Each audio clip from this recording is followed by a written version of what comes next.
he had been thinner, he most probably would have survived that pneumonia. Oh my goodness. I'm in this. So we started watching the Heart Attack Grill. Beers. We don't even provide lettuce on our burgers. With the unique approach. Asman. This is Asman down here. If y'all don't watch Asman. Man. All right. Beating all of their competitors. John, this is creating a firestorm. I have the feeling I like how he just brought one random hot girl to sit next to him in a nurse outfit. And you know why he did this, right? Just because it would make people mad.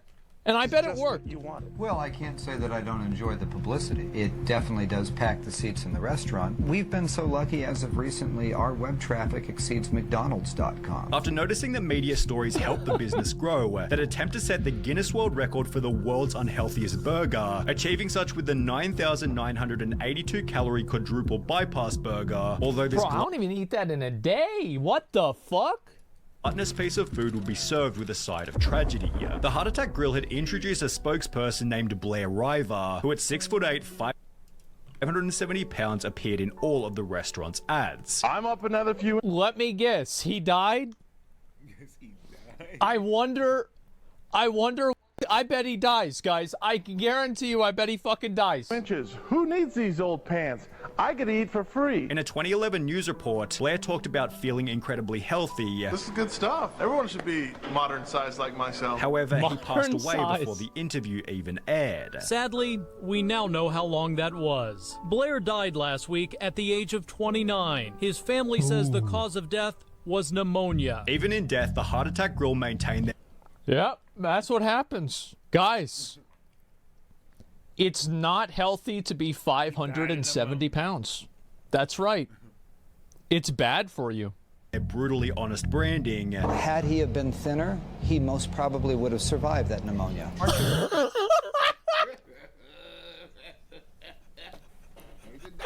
Oh my god! Oh my god, this is crazy. Glorifying obesity, which Absolutely. obviously kills. Absolutely. With Bas Absolutely. Holy shit. Bro, you know what's so funny? Is that in a world full of lies, platitudes, and, you know, just like different, you know, oh, it sounds a little bit better to say this, and, you know, feelings being taken into account. Like, the world is so crazy that whenever a person who tells the truth says it, everybody gets angry at them. Yeah, euphemisms, yeah, all this, yeah. so take it even further in a different interview. Oh my If they do die here, I'm not going to lie to you. That's great for business. I'll say. He's right. That the worst thing and the best thing about this is that he's right. Say it again. Death is great for business at the Heart Attack Grill. Although the There it media's is. goal of discrediting the founder only did the opposite. It's actually refreshing. Idea, everybody likes him. Oh my god. Oh, this is so amazing. As advertised. Yep. Bro, they should do like a sponsorship with Nikado Avocado. They could, dude, imagine if they pay that guy. They should pay him like $1 million to eat there. You know, to have him get on the kid. Oh, that's so good. See, I told you this guy's smart. To see someone so painfully honest. The owner is great. He makes no apologies, nor should he. You can't blame him for people doing this to themselves. True. It's impossible to hate this guy because he's being 100% honest. I think that's the best part about it. Is like there's never a point where he's like bullshitting or anything like that. In a different interview, Basso showed his more compassionate side by stating, cynical people might think this, River's death, is funny, but people who knew him are crying their eyes out. There is a lot of mourning going on around here. You couldn't have found a better person. Well, then they shouldn't have eaten as much food. Even if he was skinny, we would have given him the job. We would have just put a fat suit on him. He just had personality. Just put the fat suit on him.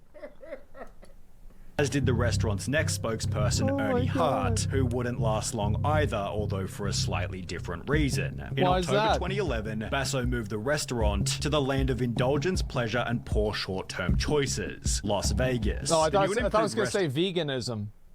restaurant featured a public electronic cattle scale, Yeah. as well as new signage reading "Fighting Anorexia Since 2005" and "Send Hate Mail To," followed by their address. The new location also led to a brand new slogan, Remember, the calories you eat in Vegas stay in Vegas. as well as an instant increase in business. We've both doubled in terms of money, in terms of square The footage. Clockwork Lard. However, the craziest change was without a doubt their menu. By the way, I think that half of the guy's charm is the fact that he's so direct and he's bald. I think that the entire thing wouldn't work if he had hair. Yeah, it only works because he's bald. And the lab coat, yeah. Despite their quadruple bypass already holding the record for the highest calorie burger, the Heart Attack Grill then doubled their invention, creating the octuple bypass burger, which featured 8 patties, 40 I love how people get mad about this. Like, nobody's gonna eat this. Nobody can eat the whole thing. pieces of bacon, and 19,900 calories. At around the same point in time, the Heart Attack Grill updated their website to include free video and images for the press, where the motivation for the octuple bypass burger became pretty obvious. Oh my fucking god. Pyramid's food. Oh, I'm sure some people that eat a lot of food as like a job could probably do it. Yeah. But like a normal person's not going to eat that. Yes, they were trying to generate media attention, and this is exactly what they got. The new burger led to over 100 million views worth of exposure on YouTube, as different content. Oh wait, there he is. The new burger led to over. Bro, there he fucking is. And this is whenever he was skinny. Oh my god. If anybody's seen this, does he feed the 2 fat chicks the food? Does he hand feed them in the video? Yes, I knew it. I knew it.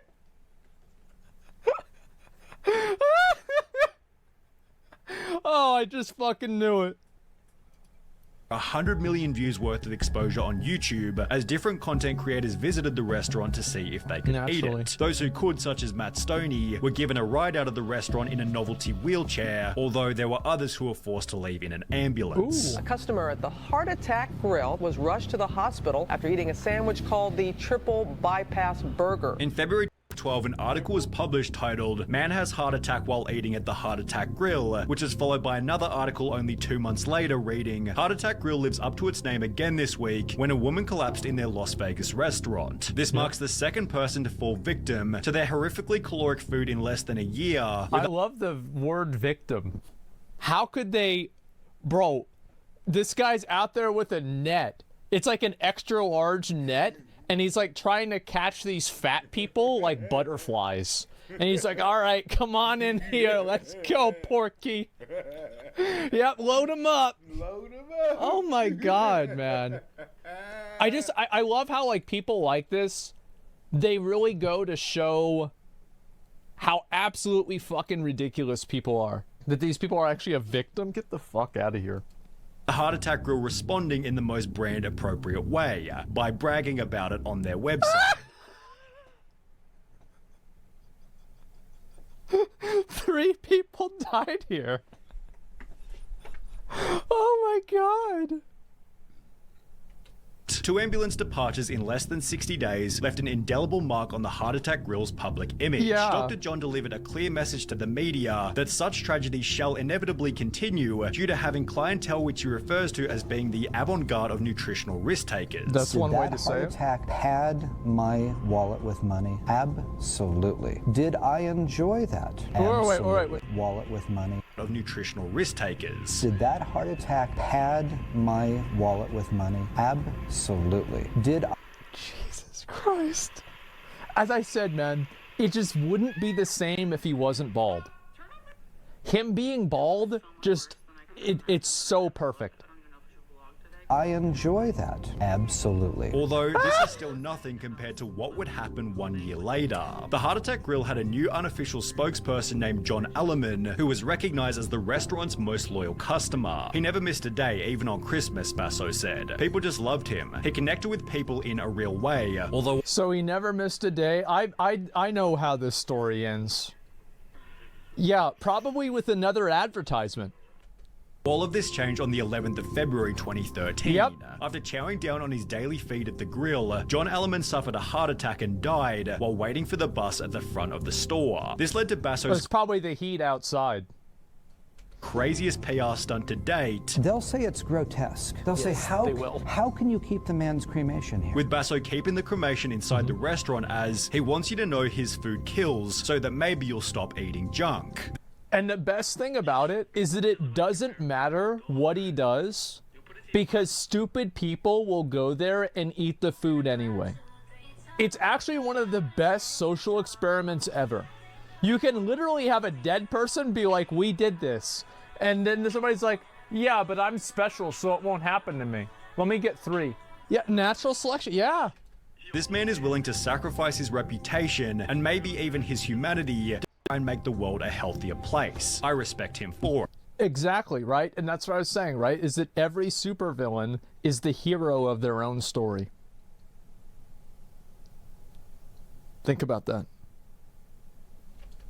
Basso believes the restaurant helps customers to reflect on their own choices, having stated anybody who's over 350 pounds gets on that scale. We applaud them like the big sumo wrestler they are. Treat them The big sumo wrestler they are. Treat them like a champ. Oh my god. like a champ. Make them feel good for that moment. Give them free food all they want. But these people go home at night and they ponder that and say, wow, why did I just get free food and have the whole restaurant applauding for me? Because I'm a freak, plain and simple. Oh my god! Oh my god, because I'm a freak. Before adding, I'm running an obesity intervention and I think it works. Well, it does. You can't be obese if you're dead. Everybody should check out our Facebook and see a lot of people say, hey Dr. John, I've lost 82 pounds since the last time I was in. It's the X Factor, something that snapped in that person that said, wow, I'm gonna make a change in my life, and they did, and that's fabulous. With this sentiment also showing up in the YouTube comments. The Heart Attack Grill restaurant has motivated me to take care of myself, stick to my diet. The namesake restaurant actually sends a very anime profile picture, so probably not even true. The only thing that is true about this is that the person behind this account is probably fat. Positive message. If you don't take care of yourself today, you might find yourself eating a free meal at my restaurant in the not so distant future, because everyone over 350 pounds eats for free, and therefore Basso believes the restaurant is an overall positive. I am a believer that when people hear my message, the net health benefit to society is incredibly good. However, you won't be surprised to hear that not everybody agrees. He's deliberately trying to get people to eat more than they need. With this being echoed by the legendary Anthony Bourdain, who stated, there is a restaurant in Vegas, I think it's called the Heart Attack Grill, where if you're over 350 pounds, you eat for free. I think that should be pretty much a war crime. On top of this, a former... I feel like he's based... I mean, that's kind of like that's something that you write because it's kind of funny. Waitress went public, talking about her terrible time working at the restaurant, explaining that after a man passed out mid-meal, a manager made me take out my cell phone to record a video of the whole thing so they could send it to the media.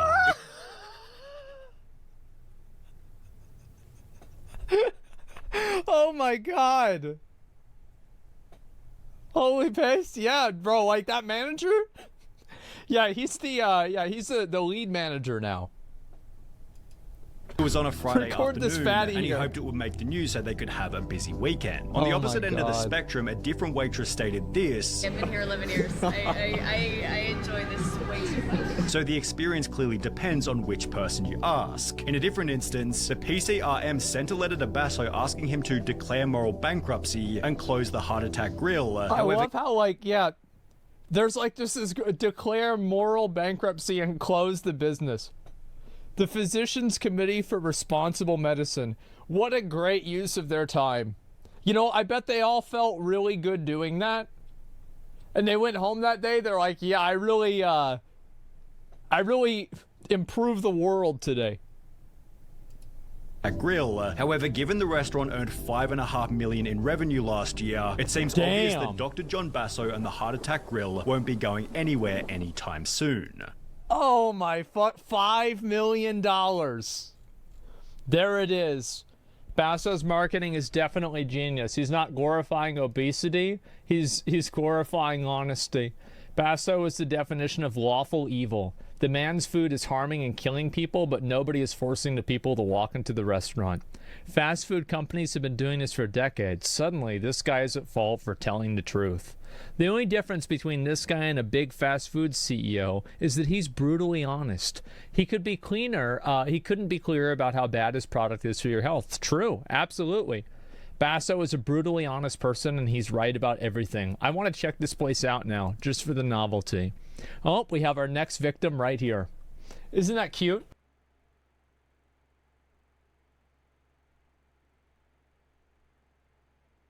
Jakashi was on track to become the next big Minecraft YouTuber until he was cancelled over 40 times in less than 7 days. I feel like that's happened to other Minecraft YouTubers. Like multiples. Who is Jakashi, what did he do, and how has his life been impacted as a result of these actions? Let's begin by looking at an early video posted to his Twitter, during which Jakashi would give a quick overview of who he was. Hello, my name is Jakashi Demetrius. I'm a 22-year-old Minecraft and just chatting. What do y'all see?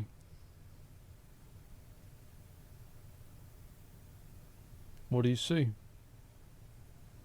Look in the back. Mm-hmm. Yeah. I could have told you this dude's fucked up right now.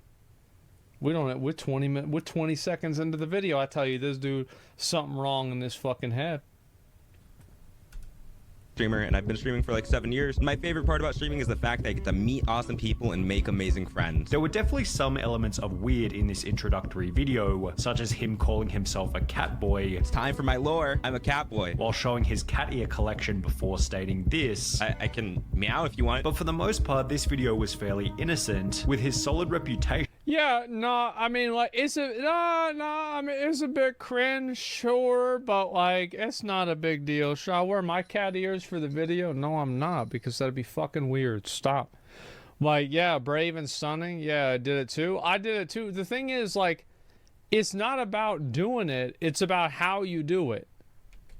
Being summarized by the countless positive replies. Yeah. In other Twitter threads, Jakashi was described as not only one of the best people I know, but also one of the best and most hardworking CCs I know. Yeah, you know he's gonna get Jakashi cancelled. To get noticed by Dream, who randomly raided Jakashi's Twitch channel. Wait, what? What? Huh? Hello?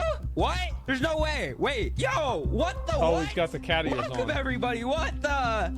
Hello and welcome to the stream, everybody. What? I'm trying not to cry. Thank you guys so much. You love my nails. Thank you. Thank you for all the gifteds. Why has he only got 9 nails painted? Like, he got every other fucking nail painted except for this one. Like, why?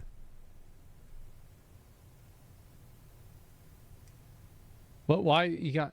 Oh, bro, he got 9 lives! Oh my god! Of course!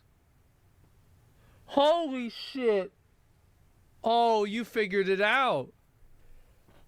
Duh. Thank you for all the biddies, the follows. Dream, yes, actually Dream. Before Dream would double down on the kind gesture by donating $2,000 to him. Dream, there's no freaking way. A $2,000 donate. Dream. What the heck? Thank you so much. What? I'm gonna be honest, like the nail, everybody gets all excited about the nail. Like, bro, I'm gonna be real. Like, there's nothing fucking brave about painting your nails up as a dude. Like, I did that. There was one time I was like fucking, like, I'm talking about, this was a long time ago. Like, I was like 16, 17, and this girl at like a fair that I thought she was hot, and she wanted to paint my nails. I said, okay. And it's like, I showed my dad. This is like, it was like 2006, 2007. And he's like, you got your nails painted? I'm like, yeah. He's like, all right, so you want to get barbecue tonight? Or you want to get hamburgers? That was it. That was it. It it was not a big deal. It was like, okay. Yeah, he didn't give a fuck. Bro, nothing brave. It's not a impressive. I mean, maybe to some people it is, but like I see some dude with their nails painted, I'm like, okay. I don't even think about it.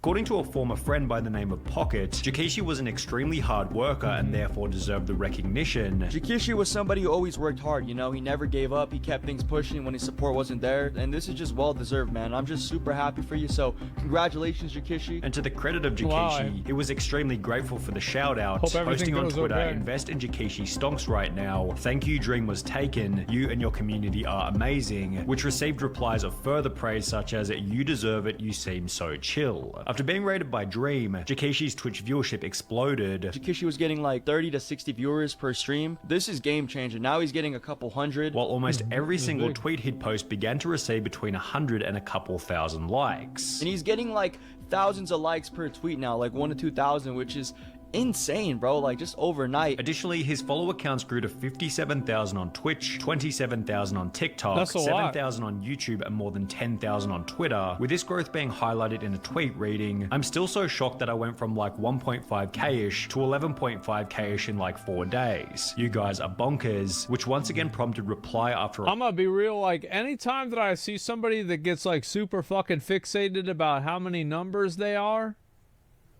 like, there's a bit of that that's like, okay, especially whenever you're starting out. But, like, usually the story with that ends badly.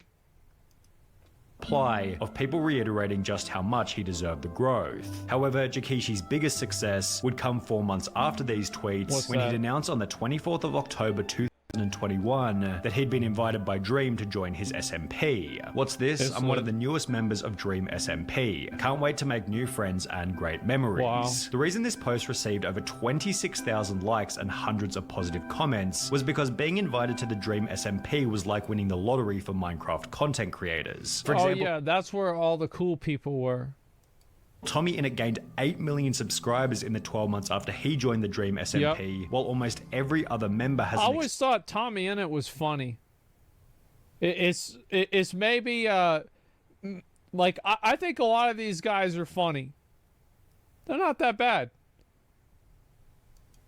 Recognizable name as noteworthy YouTuber, Minecrafter Jay Schlatt. Being invited to the Dream SMP gave Jikishi an extremely high probability that he was going to be one of the next big names amongst that group, with his Twitch gaining over 32,000 followers after announcing that he joined the server. Jikishi instantly began to exhibit the same kind of outlook and attitude as these other Minecraft streamers, making a Twitter post only 1 day after being accepted into the SMP reading, "So I had something brought to my attention that one of my new mods said something that wasn't okay in any circumstance. They have been unmodded because that doesn't fly with me at all. That isn't the kind of stuff I want in my chat, not from mods, not from anyone. Love you guys." Bro, I'm gonna be real, like anytime that people start commenting on some people on some bullshit like this, oh my god. Like nobody gives a fuck, man. Like you don't need to pat yourself on the back because you kicked somebody out of your Discord server who was a racist. Wow. Oh, let's roll out the red carpet. I can't believe it. Who gives a fuck, man? It's so brave, yeah. People asking for context, there was something said about self-harm and it wasn't okay. With this post seemingly try to establish the idea that he was of good morals and could do nothing wrong. Anytime people try to convince you that they're of good morals, they're usually not. Because somebody that actually is of good morals lets their actions speak for them. They don't sit around and talk about how worldly they are, how socially and politically aware they are, culturally aware they are. They just live that life. And they don't talk about it because that's natural for them. also seemed to be the goal of his countless other tweets, where he was trying to come off as oh my god, bro, like, just remind you guys are loved and valid. Not sure you need to hear this. No, I'm proud of you. You're loved and valid. Keep being yourself. Just wanted to say I'm extremely proud of you. Keep pushing, keep being you. You're epic. It's like some of this shit's okay. Like, I mean, but like this is all like within like a month. I mean, I probably tweeted something else like this, like over 5 years. I probably said something like this, sure. But it's just like trying to farm likes. Yeah, it's just like I don't know. Like it's just I don't know. It's just not there, is it? Similar to people making videos giving homeless people money and food. Yeah. extremely nice and overly accepting of others. However, you should always be cautious of a creator who seems too nice, because everybody has an unseen dark side, and perhaps— No, I don't believe that. I think that's bullshit. I think there's a lot of people actually that are genuinely nice, good people, and that's the end of the sentence. It's not like every fucking, like, it's not like everybody has like a secret evil fucking anime villain dark side, and you know, if you make them mad, they're gonna let out the demons. Nah, bro, like, there's plenty of people that are just like, yeah, I'm sure they might get mad at something just like anybody else would, but they're not. This isn't Dr. Evil here. You know, like, what's your evil side? The whole thing. Jikeshi's overwhelming kindness was nothing more than a cover-up for his own horrible past. Oh my god, my experience. Oh, here we go. Here we go. Oh boy. Dark thoughts versus dark actions. Yeah, bro, we're 4 minutes into the video, you got this shit popping off. Here we go. My experience with Jikeshi/Demetrius popped up on the 26th of October 2021, only 2 days after he was accepted into the Dream SMP. It had been posted by a user named Ren, who had attached a TwitLonger which read as follows. I'm glad, bro, I'm glad he put this music in there, like, this shit sets the mood.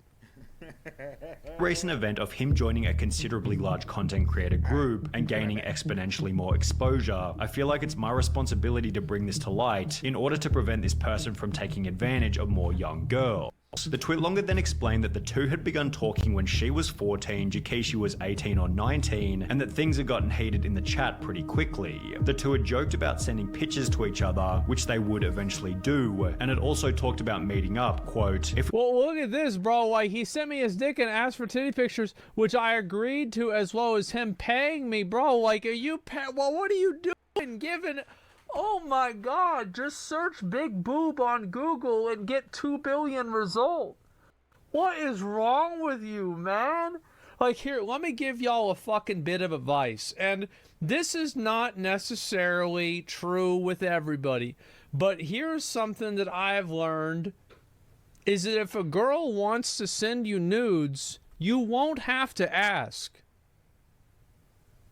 But you know what I mean? Like, I mean, am I the only person that's been in that? Yeah, you're not gonna have to ask and fucking like beg for this shit. Like, oh my god, it's just so fucking cringe. Like, and of course, being underage is like, what the fuck? But like, even beyond that, it's embarrassing in general. We would have met up that summer. I would have been 15 while he was 20, alone in a hotel with a man who said that he would try to not make sexual advances on me. The post concluded by stating I can no longer ignore it, as his audience of young and impressionable girls is growing by the second. I blocked him on Snapchat, Twitter, and Instagram several months ago, after we eventually grew apart, and have not spoken to him since. I also know that I was not the only underage girl that he was sexual with. Ren had all of the screenshots to match, and with the expose receiving over 50,000 likes, it was only going to be so long until Dream realized what was going on, who would take to his private Twitter in a post reading, remove Demetrius from the SMP for gross accusations that he also confirmed privately were accurate. No questions, no toleration. Disgusted and incredibly disappointed. We'll never let things like this stop me from trying to uplift members of the community and smaller content creators. It's part of what makes our community great. So stick together, be there for people who need it, and always be safe online. However, I feel like that's a W for Dream. Yeah, this is a dream W for sure. You know, saw it. He's like, okay, it's bullshit. Get him out of here. All right, let's move on. Good response. Yeah, it's a good response. How? Because he read the post, he confirmed it with the person that it was about, and then he took appropriate action. I think this is a dream W. Yeah, absolutely. Jackeshi being removed from the Dream SMP was really only the beginning of his problems. On the original expose, a user by the name of Mackerel had replied by stating, "My friend had a bad experience with him too," indicating that Jackeshi may have been a repeat offender. Well, over the next 24 hours, 18 different people came forward explaining that they had had a similar experience. We talked on Discord and it started out innocent until he suggested that we add each other on Snap. He'd bring up my age pretty often and always ask me if I'd never tell anyone because he doesn't want to get exposed like he is right now. Like, oh my god. What an idiot. What a fucking idiot. Like, how can you be this dumb, man? He really was good. Yeah, this isn't some, some 18-year-old that was dating a 17-year-old, right? Oh my god. this was his biggest fear. He brought it up so often that I don't know how I missed the fact that he had other victims. The funny thing is that after I turned 18, he never interacted with me in a sexual way again. I was a young minor. Jeez. Bro, this is so fucking... Oh my god, yeah. Like, I don't even want... That's so weird. I don't even want to make a joke about it. What the fuck? He's a fucking weirdo. Like, what do you expect, man? Like, that's just how people are. Like, it's so frustrating, man. It's so sad to see. Like, I'm telling you guys, like, if I ever have kids, like, I gotta make sure that, like, they're not talking to fucking weirdos like this. It's like, this freaks me out. Like, if you have a kid, like, and then, like, they're doing this shit.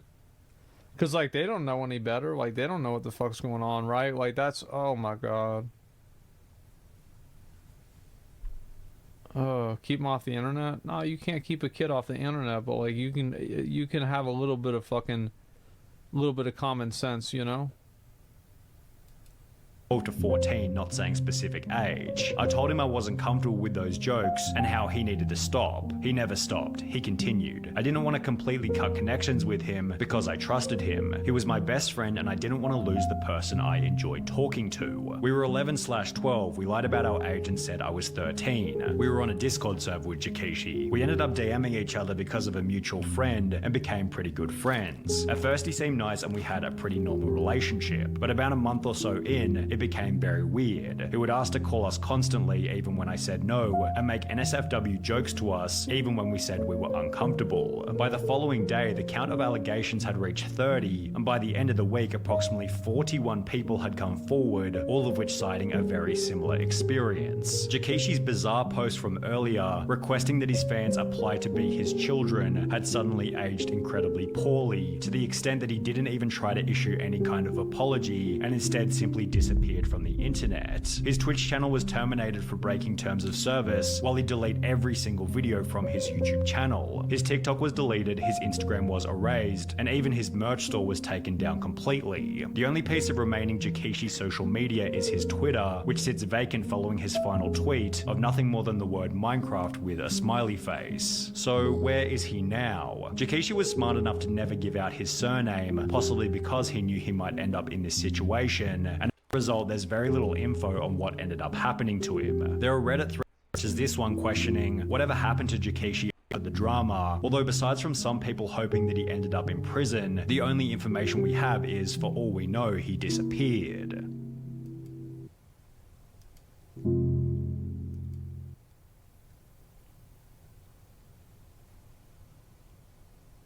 Is that it? What happened to Jackeshi? Where are the cops? Where the cops? He says. Why, how's there no cops that see this shit? For real, like this is nuts. Like, how do you not investigating? How do you not? How are you not on top of this? So, if y'all don't know anything about like online predators and stuff like that, I mean, even like, if you're what doing the an investigation, and you have all the investigation. You go to Weird the how cops. no one has his name, bro. If Nine the times cops out of want to get his 10, name, they get his name. The cops won't do anything because they're not doing an investigation. Oh my on God. him. Like you're using hearsay, she say. Even if you got the evidence, Someone but has to file the report. that's all like gray area too. Though. I mean, don't just say what I'm that's saying is just not holy real. Like, fuck, where are you the probably still can go cops, to man? a certain police officer and he'll take you serious. But They- there's probably a lot of other officers that won't take you serious. There's They don't always want to the do their Minecraft job. And that's YouTubers? simply Nah, what nah, it is. bro. They don't want to do their job. There's like a So they'll meme, say like something Minecraft we're not doing YouTubers a little investigation, bit, so we can't but do it. not with we this. can't- Like we- this you is know, some we'll- fucking we'll weird send a ass shit. detective Like, or don't something put this like that, on them. so Like, they don't it have anything to fucking do with this shit. This is creepy, man. This is some weird ass. It's like 45 applications to be his kid.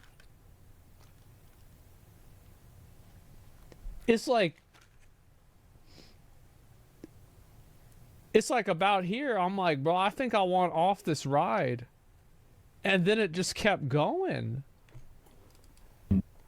Oh my God. So what's up, people? They have nothing to do with it. I don't know what happened. Like, they're literally 11. A lot of creepy Overwatch players, too. It's nuts. I'm going to just let y'all in on a secret. There's a lot of creepy fucking people, okay? There's a lot of creepy people.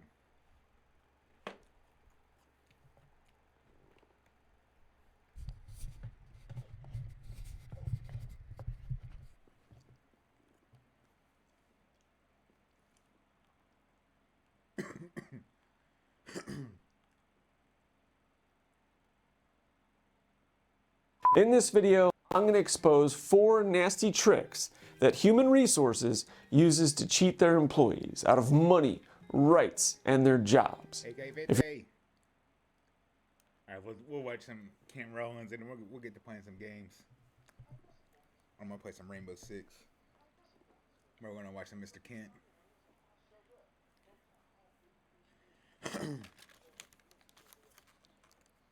Ooh, Kent.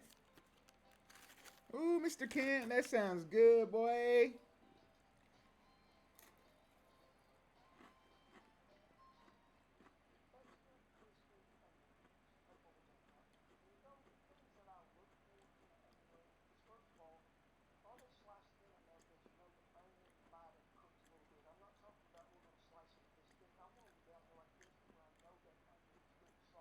Mm-hmm.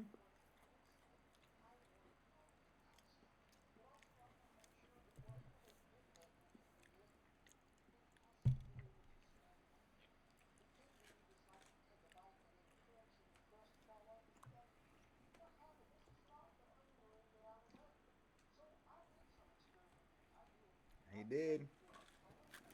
You like onion rings? How you like your onion rings? Who has the best onion rings? I really don't know, honestly. Sometimes it's Del Rancho. Sometimes it's Sonic. Just depends who makes it. Sucks. Major! That was Major! Oh, Mage!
I got a report sent through now.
He lost his mind.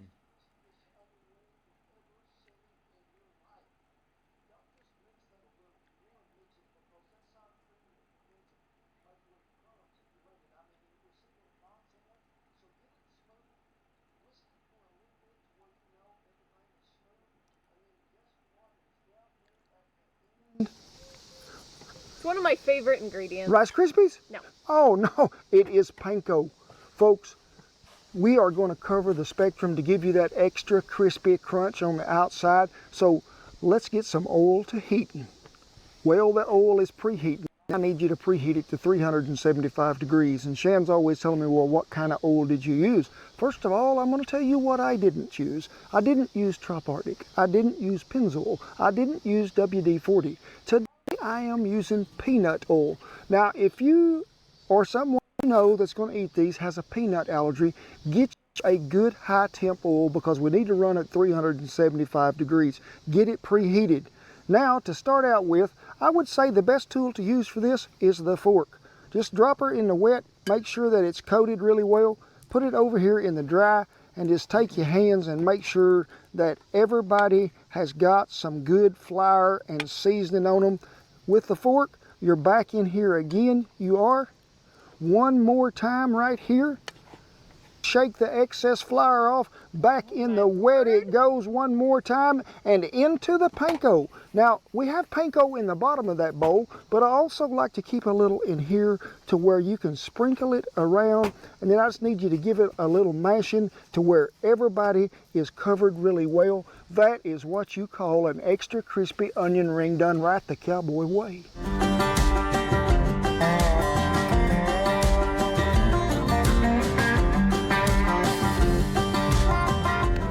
Well, it is a done deal. It is that doggle hunt for sure. You can see all of them laying out there so pretty. Oil is at 375, maybe just a tad more, because when you put these in, remember that milk is cold, everything else is going to drop that temperature a little, but you want to see that sizzle as soon as they hit the water. Do not overcrowd the swimming pool, no. And we're just going to fry these till they get golden brown. And it ain't going to take long because I want you to look here at what's already happening. That's why we cut them onions. That's why we cut them onions thin as we could, because the frying process don't take long at all. I like mine good and golden brown. Keep floating, keep turning. Don't want to burn them. You get them to the desired color that you want. I'd say that one was pretty close to what I plenty good looking ring.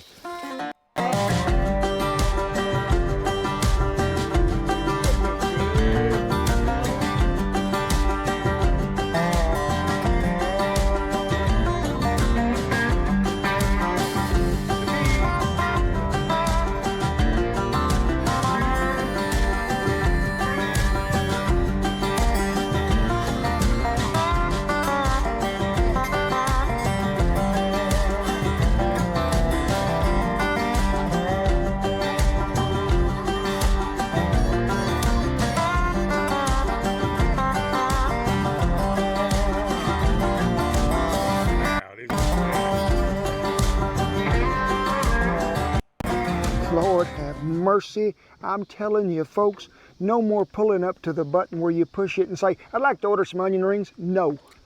I want you to, I mean, look at the crispness that there's stuff just going on everywhere, everybody. I don't know how, like, I don't think you can translate how crispy these are. Like, can you hear the... You can. Yeah, they're so crispy. You can when it transfers to this right here. Here to here.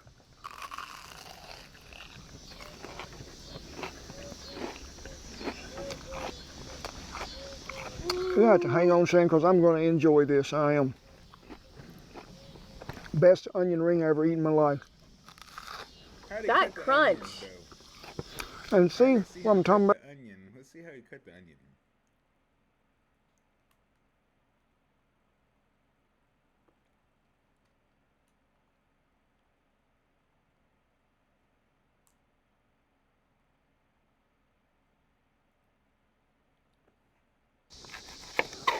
And we'll put this aside. Be sure you get down there to the meat of it. That is what you call coming off there just nearly as good as it's supposed to. But folks, I would say the desired size is pretty well close to 5/16 on the numerical scale. So slice her down there straight as you can. Just let her fall off. Keep slicing.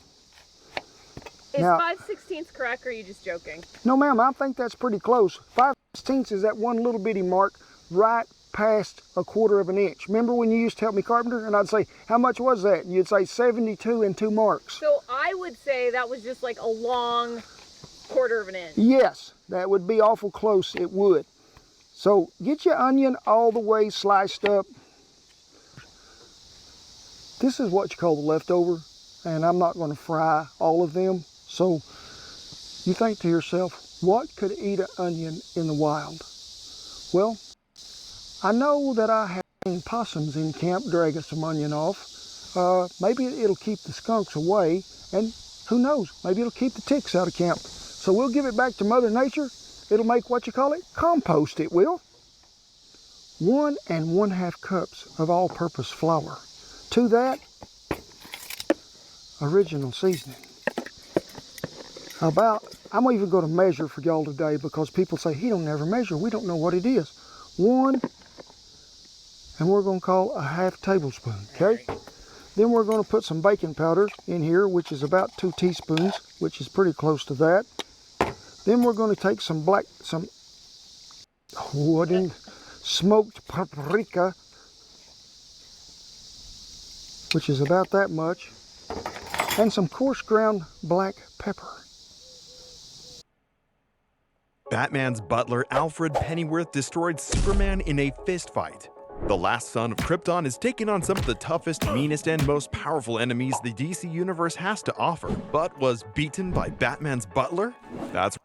Alfred Pennyworth, beloved elderly butler of the Bat family, got into a fight with Clark Kent, the last of a hyper-powerful alien species. On any normal occasion, a physical altercation between these two would be unthinkable, but the world of injustice is anything but normal. In a world as topsy-turvy as that one, sometimes the unthinkable becomes reality. Number 1. Why did Superman and Alfred fight? Injustice takes place in an alternate dimension similar but very different from the prime DC universe. The Joker tricked this world's Superman into killing his wife and unborn child, followed by the detonation of a nuclear bomb in the heart of Metropolis. All of this heartbreak at once was simply too much for the Man of Steel. In a fit of burning rage and hatred, completely off color for Big Blue, Superman drove his fist through the Joker's chest in cold blood, killing the madman for good. But Superman's pain and anger didn't stop there. He'd soon create the One Earth regime, a brutal dictatorship with Superman as the supreme leader, forcibly bringing all of humanity under his heel in a misguided effort to curb violence and suffering. But not all of Earth's human community went along with Superman's totalitarian vision for the planet. In fact, the leader that emerged to lead the resistance proved to be none other than Batman. At first, Clark and Bruce simply butted heads as Superman began quickly taking steps to put his new government into place. But something really crazy happened in Arkham Asylum. If this never happened, Alfred would never have fought Clark. When Superman arrived with his right-hand advisor Wonder Woman, they had a terrible objective. The inmates at Arkham, some of the worst criminals in the country, would be relocated at best and executed at worst. Superman believed that the elimination of criminals would further his goal of a worldwide utopia. Batman obviously disagreed and arrived to stop the two at all costs. However, in a shocking moment of betrayal, Damian Wayne, or Robin, switched sides to stand behind Superman and his regime. This alone would certainly have hurt Alfred more than any of Superman's other moves. Alfred had been like a second father to Damian, and to see the young boy manipulated by Superman's strongman routine would have left Alfred distraught. But Robin's betrayal would only be the first tragedy the day would bring. And that's because during the fight between Batman's forces and Superman's, in a moment of accidental rage and a flash of anger, Nightwing was struck and killed by none other than Robin himself.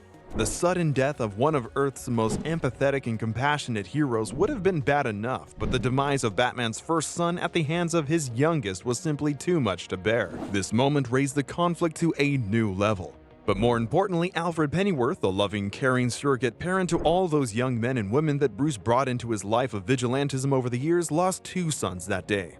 In fact, Alfred was so heartbroken that when Catwoman arrived at the manor to comfort Bruce, she found the butler drowning his sorrows by staring at the bottom of a bottle. The blame for these losses, Alfred believed, lay squarely on the shoulders of none other than Clark Kent. And when time came to take the fight to Clark himself, Alfred took his chance.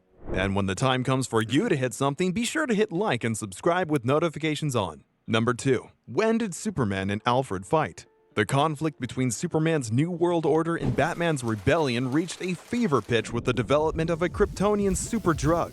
Synthesized by Lex Luthor, the pill was capable of giving anyone who ingested it increased strength, speed, and durability, such that conceivably they would be on an even playing field with the Man of Steel. Knowing that if Superman's forces were able to gain sole access to this technology, the war would be lost, Batman devised a daring plan to infiltrate the Fortress of Solitude and steal a pill. Once it had been deconstructed, Batman hoped his own forces would resynthesize the ingestible and give themselves a fighting chance in the coming clashes. The team consisted of Captain Atom, Catwoman, Green Arrow, and Black Canary. While Captain Atom battled Superman to keep him busy, the rest of Superman's squad made it into the fortress, where they were surprised to find Superman's parents, Martha and Jonathan Kent, holed up and safe from their prying eyes. Their distraction didn't last long, however, as Wonder Woman's sword cut through Captain Atom's skin and caused a 7-megaton nuclear detonation in the upper atmosphere. Superman, whom Atom had hoped the explosion would have killed, survived, and when he returned to his fortress, he was not happy. An explosion at the entrance to the cave had prevented all but Green Arrow from actually entering Superman's inner sanctum. Oliver tried to fend off against the enraged Supes, but his arrow dinged off the Man of Steel's skin and injured Jonathan Kent, only making Clark angrier and more volatile. Realizing he had no way out, Green Arrow made the only play he had left. Only able to swipe one single pill without Clark seeing, Oliver latched the payload to an arrow and launched it past Superman, far out into the tundra where his comrades were waiting. Afterwards, Superman promptly beat Green Arrow to death without mercy, even as his own parents screamed at him to stop. When Superman finally finished murdering one of his oldest friends, he'd realized he'd been tricked and that one of the pills had been successfully taken. He raced to the Batcave, seeing only red. Batman made sure his allies had gone deep underground before Superman arrived, so only Bruce would be in danger should Superman lose control once more. "You're delusional, Clark," Batman told the man as he landed with a thud in the Batcave. But Superman, fresh off murdering Green Arrow, clearly wasn't in the mood for games. Grabbed Bats by the throat and held him aloft. "Be careful how you speak to me," he seethed as his eyes glowed red hot. "I'm here to put an end to this." "No, you're not," Batman retorted without hesitation. "If you wanted to kill me, I'd be dead. You didn't have to face me. You used your heat vision to lobotomize me from space." Then a pause before Bruce continued. Is that Ollie's blood you're covered in? Clark recoiled at this, saying, But Bruce finished the sentence for him. Was the most ethical and compassionate friend we had. Go on, justify Ollie's death. I'll call Dinah and you can tell her why he had to die for the greater good. Batman's plan was to keep Superman talking long enough for his computer to analyze the pill. But when Batman told him, I know why you're here, Clark. I've seen this before. You think I can stop you, and somewhere deep down, you want me to. Superman lost his composure. He tossed Bruce across the cave, bellowing, Stop talking! As he lashed out. But even after colliding hard with the cave walls, Bruce stood and continued berating Clark. That would be easier, wouldn't it? He continued, if I stop talking. I'm sorry to disappoint you with this anticlimax, but I'm not going to do it, Clark. I'm not going to fight you. I don't think I can beat you without killing you, and I'm not like you. I'm not a murderer. With the word murderer, Batman opened a file on the central screen, replaying Clark and Lois's vows to one another from their wedding ceremony. While Batman was able to keep Clark talking for long enough for the Batcomputer to examine and replicate the formula behind the super pill, Superman's patience wore thin quickly when Bruce brought up Lois, an understandably sore spot for Superman. But Bruce's distraction didn't work perfectly. When Batman finally made a mad dash to reach for the pill and teleport away, Superman caught him just in time. Clark lifted Bruce above his head with terrifying ease. You're right, he said. I'm not here to kill you, Bruce, but I can't have you in a position where you can hurt me or the world anymore. With that, Clark brought the bat down over his knee, breaking Bruce's spine with a hair-raising crack. Even the initial break was too kind for Superman, who kept pressing even as Batman's spine diffused from his vertebrae. Finishing his ugly work, Clark threw Bruce to the ground with disgust. But even as he walked away, Clark could sense something was amiss. What did you do? He asked in shock when he saw that the formula had been uploaded to a remote computer. Bruce, in immense pain and barely conscious, replied, I gave us a chance. We can synthesize it now. We can stand up to you. What came next was truly harrowing. Clark pressed down on Batman's broken back, sending spikes of unbearable pain through his friend as he demanded to know. Where did you upload it to? Who has access to it? Tell me! But Batman couldn't be coerced into speaking, simply telling his old friend, no matter what you tell yourself in the future, I want you to remember this moment when you resorted to torture for the greater good. This remark gave Superman some momentary clarity as he stepped away, as if repulsed by his own actions. But as soon as he did, Superman heard a familiar voice behind him, paired with a comforting hand on his shoulder. Number 3. Superman vs. Alfred. Superman turned to see the dark, piercing, let-down face of Alfred Pennyworth looking back at him. Clark Kent. Alfred spoke in a stoic tone. Alfred? Superman responded once he turned.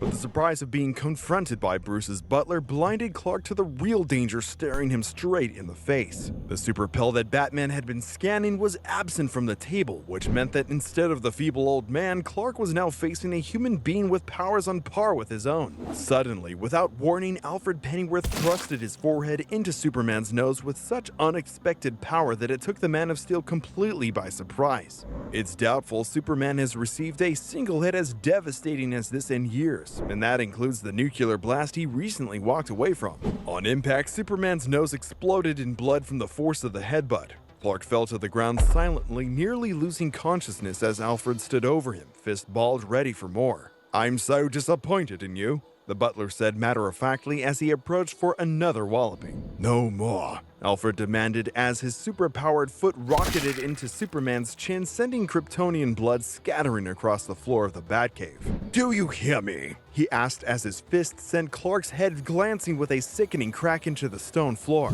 Finally, Alfred let all of his anger out. Everything this would-be dictator had taken from him was finally his to take back. The butler began yelling at the man who had taken 2 of his children away as he pummeled him into the ground again and again.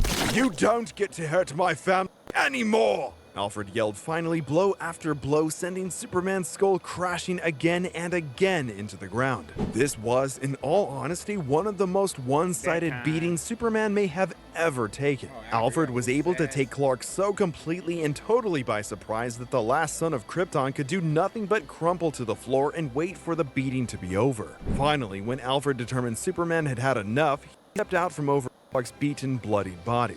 Calmly impressive poise for one who had just defeated the most dangerous and powerful man on Earth, Alfred walked over to Bruce saying, "Easy, Master Bruce. I've got you." "What about?"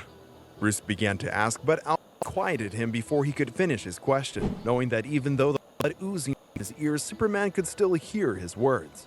"We have everything we need, sir," Alfred said as he carried his son towards the teleporter. "There's nothing worth saving here. Never piss off the butler." Well, that about wraps it up for this video. I've been Morse Code, you've been awesome, and on behalf of Plot Armor Comics, we sincerely thank you for watching, and we hope you have a wonderful day.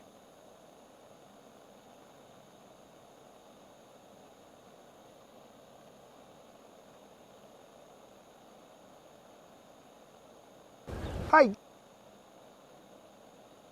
There are 9 Mr. Beast crew members who have either been publicly fired or have disappeared without explanation, and we're going to talk about all of them, beginning with Matt Turner, who had one of the more controversial endings to his time working with Mr. Beast. Matt Turner was initially hired as an editor for Mr. Beast back in 2018, yet only 5 months after getting hired, Matt would upload a video to his personal channel titled "Why I Quit Working for Mr. Beast," in which he explained that he no longer on the team. Matt would then go on to praise Mr. Beast, talking about how much he enjoyed the job. "This was a dream job for so long. Going to work was a blast each and every day. Mr. Beast paid for my rent every month when I lived in North Carolina. Me and Mr. Beast, I still consider friends. Never got in any fights. No one did anything wrong in this situation. If you're watching this, Mr. Beast, I love you, bro." However, despite ending his message by stating that he loved Mr. Beast, approximately 1 year and 2 months later, Matt Turner would take to Twitter stating the following: "I'm not going to make a video about my time editing Mr. Beast, but I will say that it was the most mentally draining time of my life. I was yelled at, bullied, and called replaceable by Mr. Beast every day. Being in tears and having mental breakdowns day after day is difficult,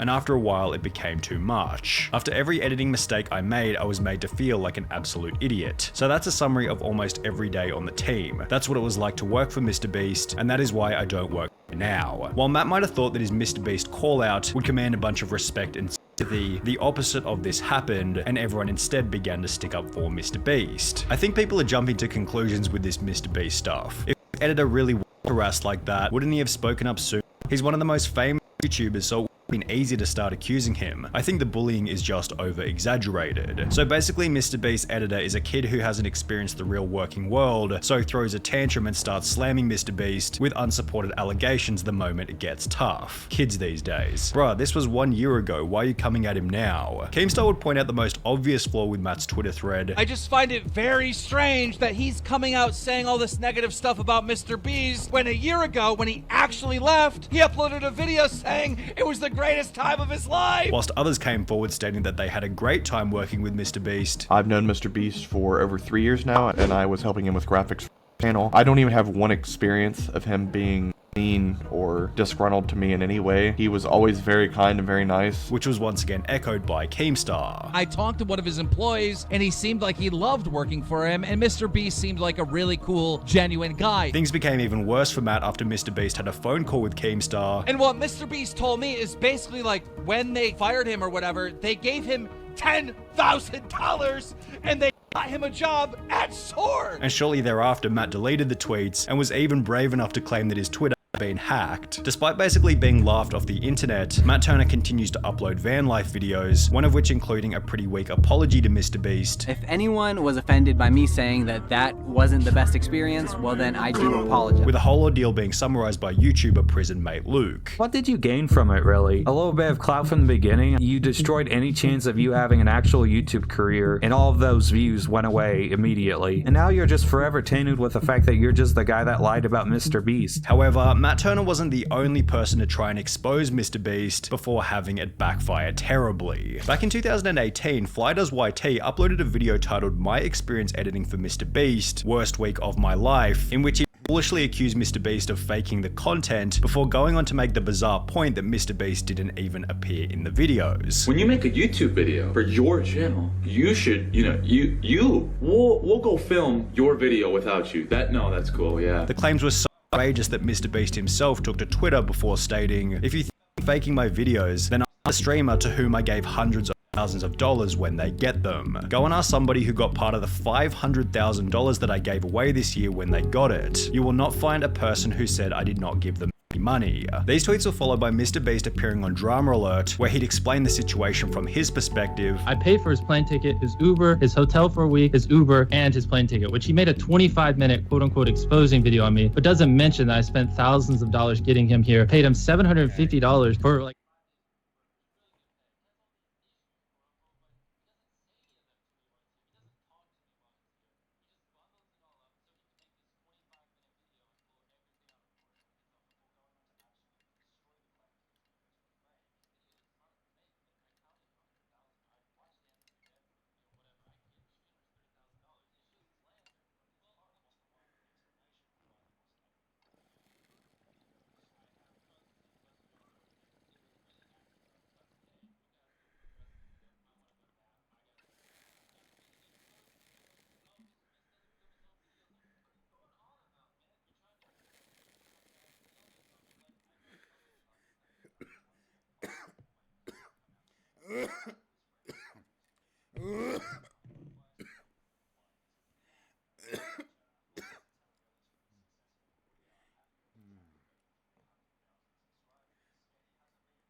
he needs to be avoid challenges.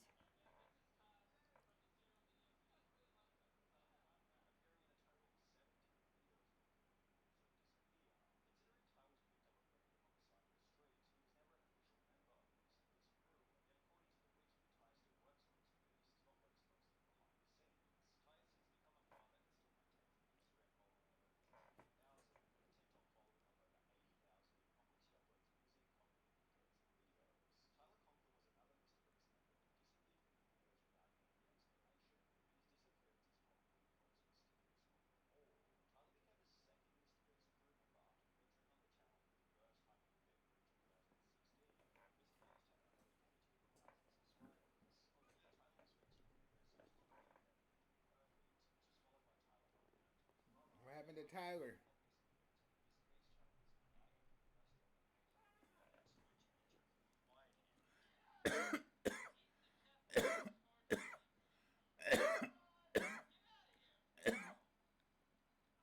I want to hear you guys talk about charging again. While this was obviously just a meme for the video, it actually would become Tyler's final official appearance on the Mr. Beast channel. Honest question, after you suggested making people pay for food in the restaurant video and Jimmy kicked you out, you were never in another video again.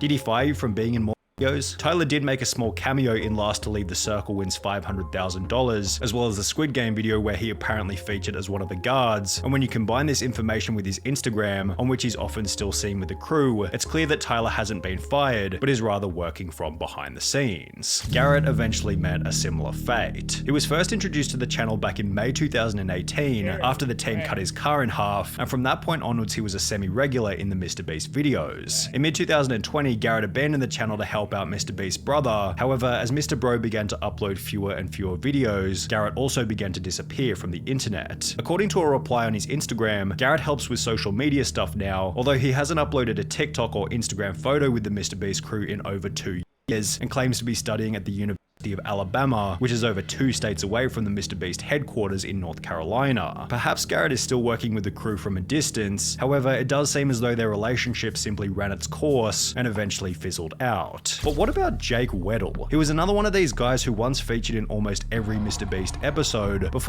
he slowly disappear from the channel. Well, only a month after being seen in the I filled my brother's house with slime and bought him a new one video, Jake Weddle would upload a piece of content to his personal channel titled Why I Left MrBeast, in which he'd explain that he'd resigned from the team so he could pursue stand-up comedy under his own name. I found kind of, I guess, losing passion for what I was doing. I'm doing stand-up basically full-time now. Weddle went on to explain that his relationship with MrBeast had ended peacefully. Me and Jimmy actually left on very good terms. I met with Jimmy before I left. He understood where I was coming from. I understood where he was coming from. Which is supported by the fact that Weddle came back about a year later for 2 cameo appearances on the channel. However, there's a different MrBeast member who only managed to feature in 1 video before getting fired. Sneako. Now, to avoid any unnecessary damage to MrBeast's image here, we need to specify that this was back in 2018, long before Sneako had the reputation that he has now. Back then, Sneako's content consisted of deeply meaningful, unbiased videos, which featured a unique editing style more advanced than almost anyone else on the platform. Anybody who was a fan of Sneako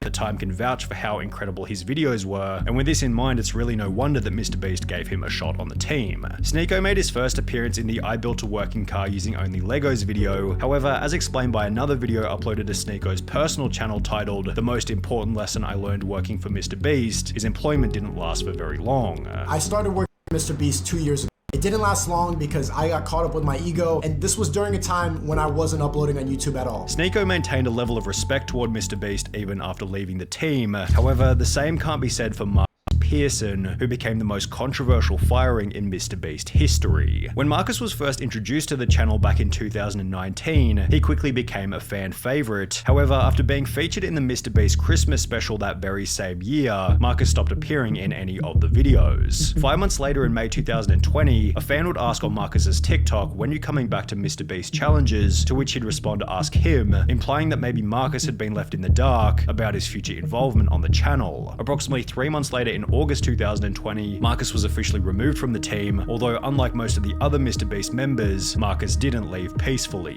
So I gotta destroy him, bro. So I'm gonna destroy you, bro. I'm gonna destroy you eternally. For a long ass time, you gonna feel this. You gonna feel this tomorrow, the next day, and the next day. You ain't gonna forget about this. Marcus would take to Instagram and post a 12-minute story in which he'd make some absolutely delusional claims, such as MrBeast started the pandemic. He started this pandemic for a reason. Marcus was a leader whilst MrBeast was a follower. I was born a leader and he was born a follower. He was stealing sauce. I was borrowing sauce and paying homage, you feel me? Before going on to state that he thought MrBeast was a broken person for firing him. The only conclusion that I can make is that he's broken somewhere else. That's the only conclusion that I can come up with. While it seemed like Marcus's goal was to discredit MrBeast, the only person he seemed to discredit was himself, given Marcus's rant was so delusional and unfounded that it just made him look like an idiot. It's been stated all around the internet that Marcus was fired because of unacceptable behavior and a drug problem, although there's no evidence anywhere to support these claims. MrBeast stated in a podcast that their revenue dropped massively at the start of the pandemic, and the more likely reality was that Marcus was fired to save money on wages during a tough economic time. Marcus maintains an Instagram following of around 75,000, yet he's only made 1 post in the last 2 years, showing that his rant against MrBeast also marked the end of his online.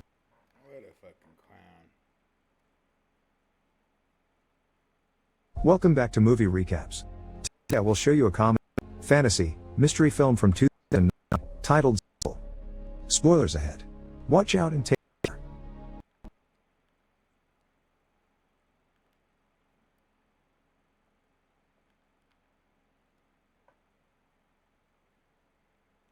do we got here? We have 3 monitors. What do we got here? We have 3 monitors. And I do really like the fact that this person, just for like maximum degeneracy, put their monitor in front of their window. Because I don't want Jesus to know that I'm looking at what I'm looking at on this computer. So he puts his monitor in front of the window to prevent Jesus from seeing him. And you know what? I bet Jesus appreciates it. Let me go down and let's put this up. The first one. The first viewer setup.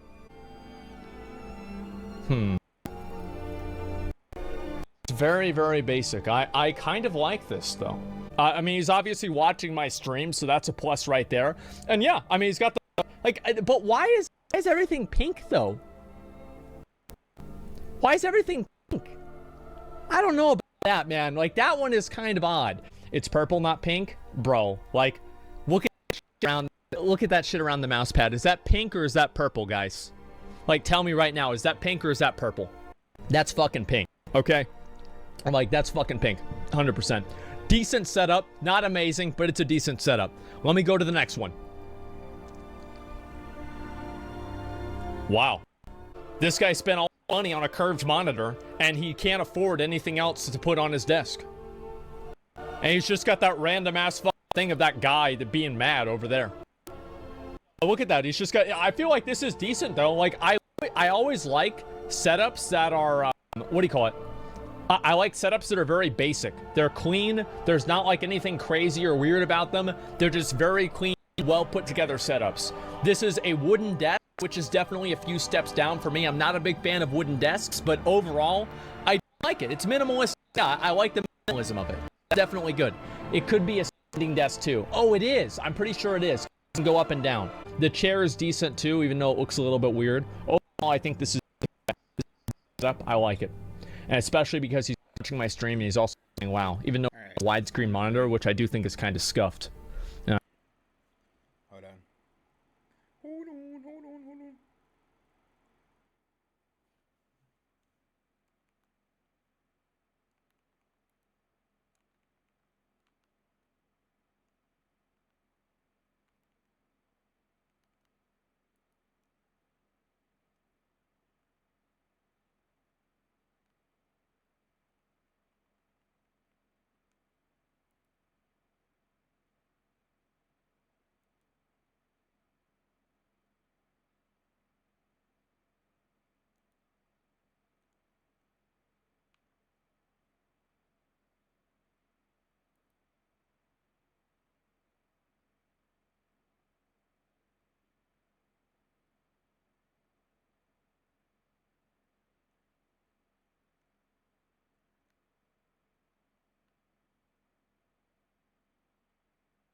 I think I'm playing some Overwatch. Let's see if it's loaded in.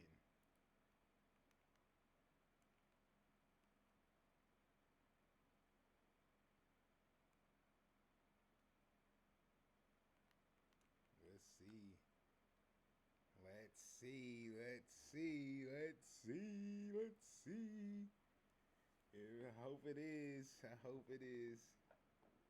I hope it is. Ooh, it is. Let's see what happens.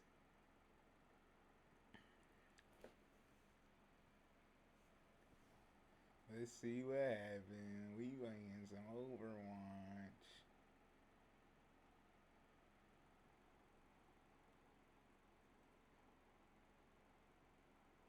This is the reason why I got the Xbox. This is the reason why I got the Xbox.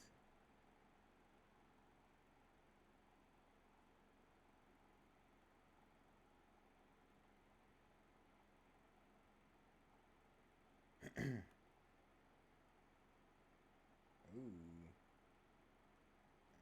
Gotcha.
happened to my capture card? Let's see.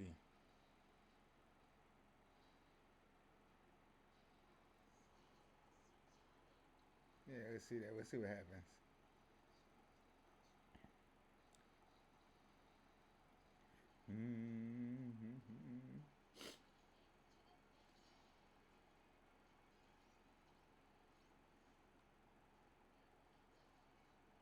Do not know what happened to the capture card.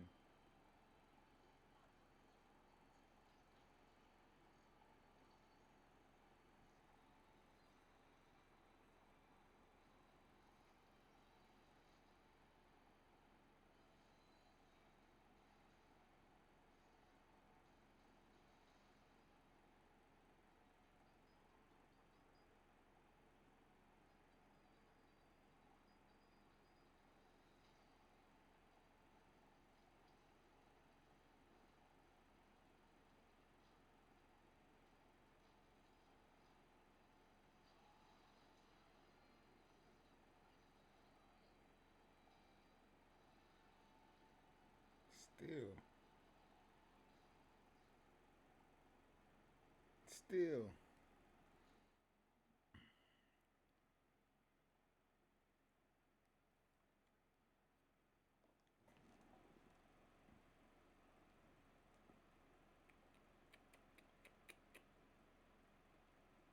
What is going on?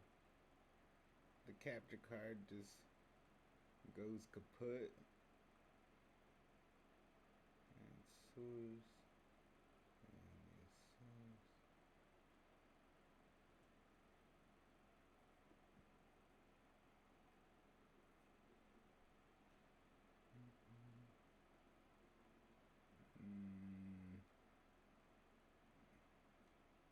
The freak.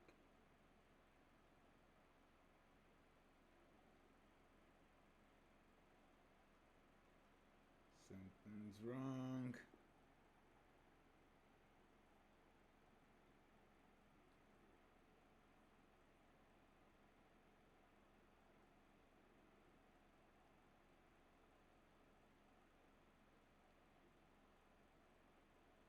Okay, there's that one.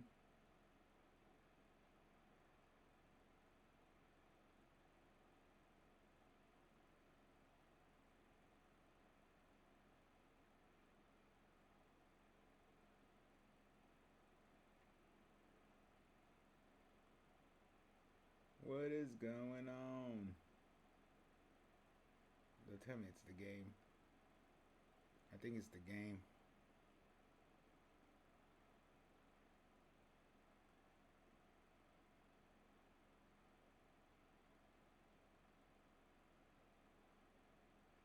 Alright, we're about to see if it's the game. Even though that looks like a cool hero.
Be ready to eliminate hostiles.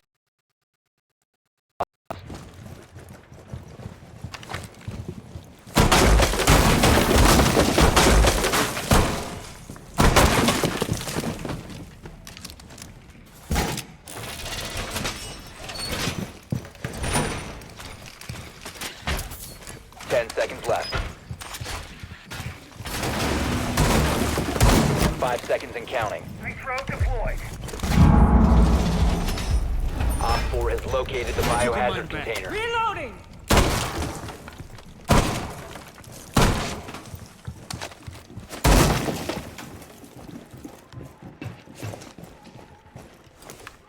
Not here. Left, right, out.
Ready to go.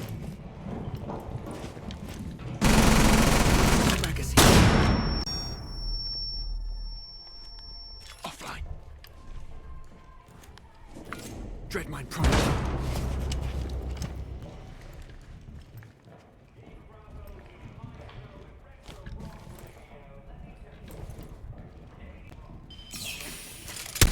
Op 4, last operator standing.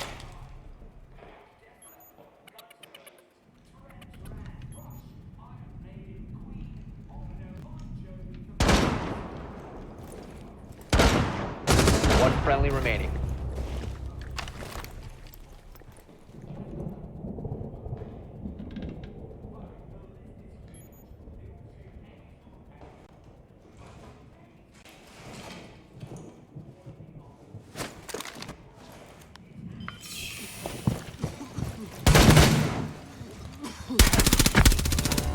Friendly's victorious. Hostiles eliminated.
detected.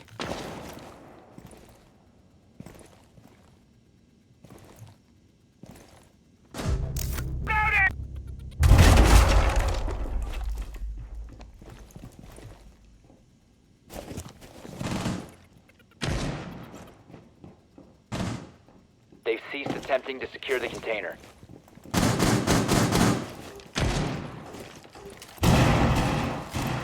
Op 4 is securing the biohazard container.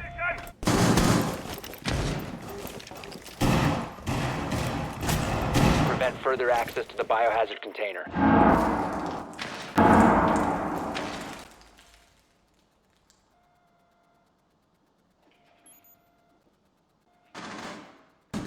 Op 4 is securing the container. One friendly remaining. Protect the biohazard container. All friendlies were eliminated. Mission failure.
Be ready to engage, Op 4.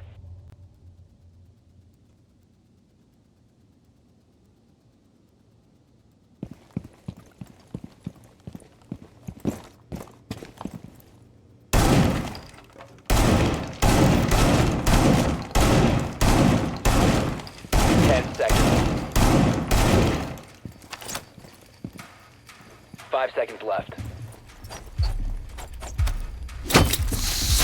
Op 4 has located the biohazard container.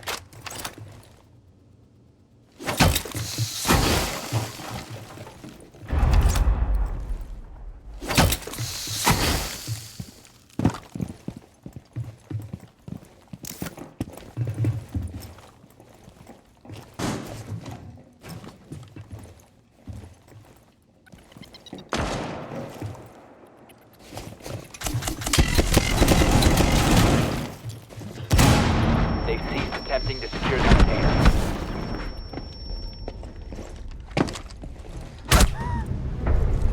Mission failed. All friendlies were eliminated.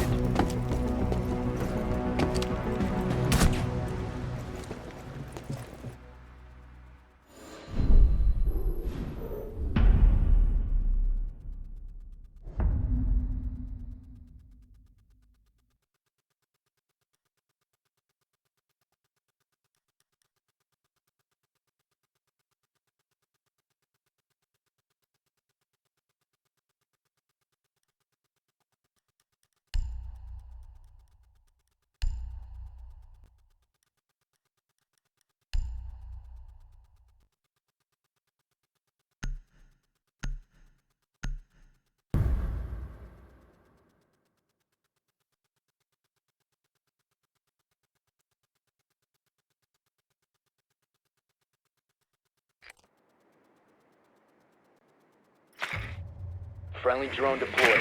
Op 4 is reinforcing its location.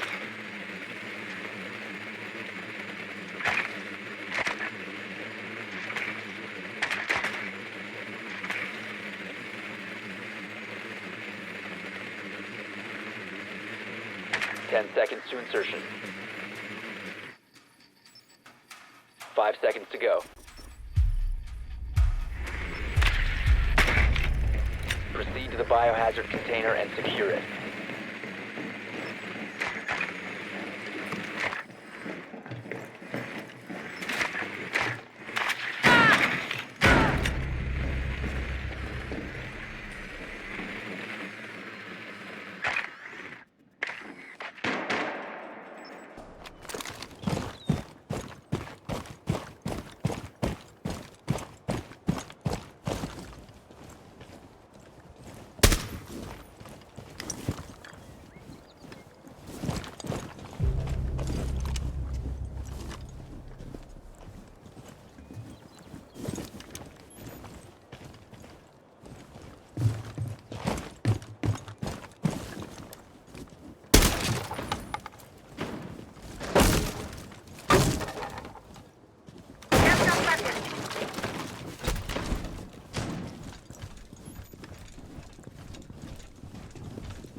Talon shield on the ground.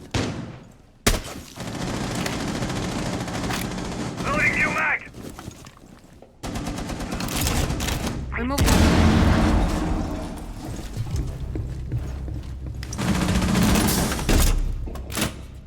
Deploying Talon shield.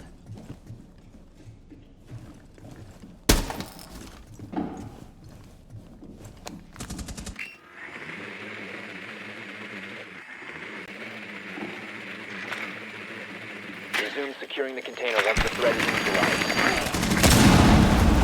Cease securing the container.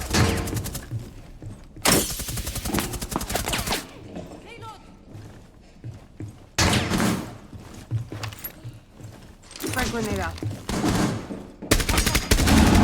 Last operator standing. Friendly, last operator standing.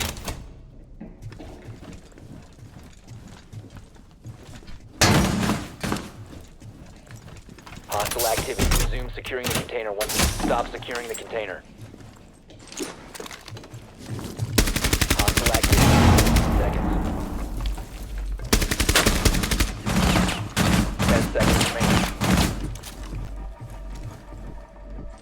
5 seconds remaining. Hostile activity. Neutralize the threat.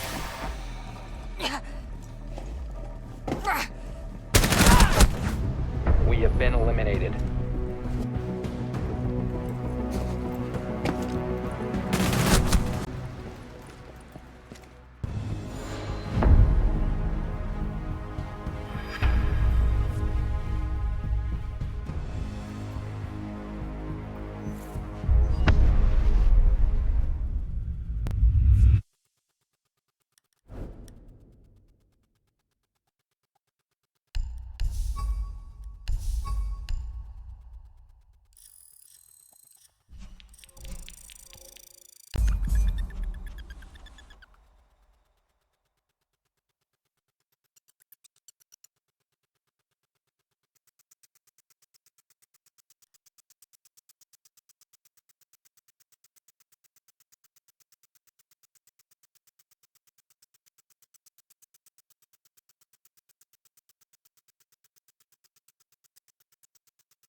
Friendly drone deployed. Op 4 is reinforcing its location.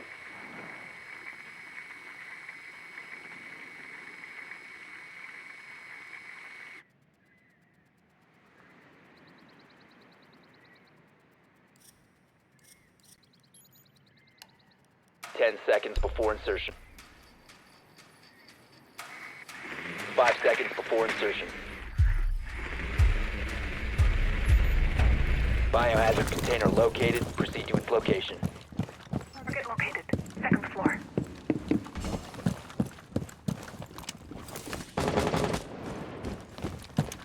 Getting authority down.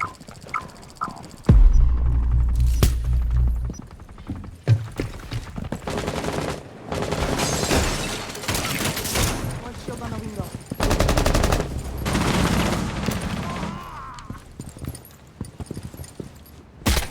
August ready. Hostile activity. Neutralize the threat. Secure the room. Protect the biocontainer. Device ready.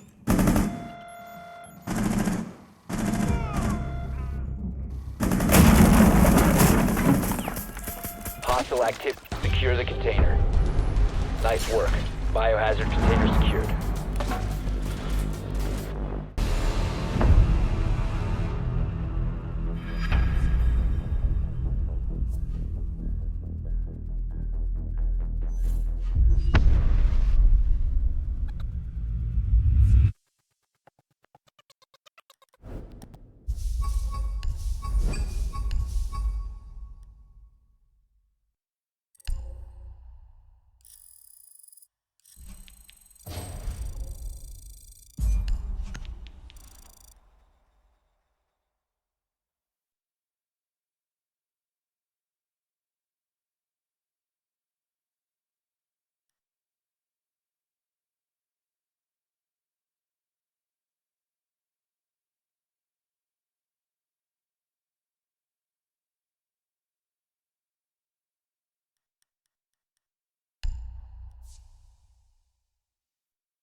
Friendly drone deployed. Op 4 is reinforcing its location.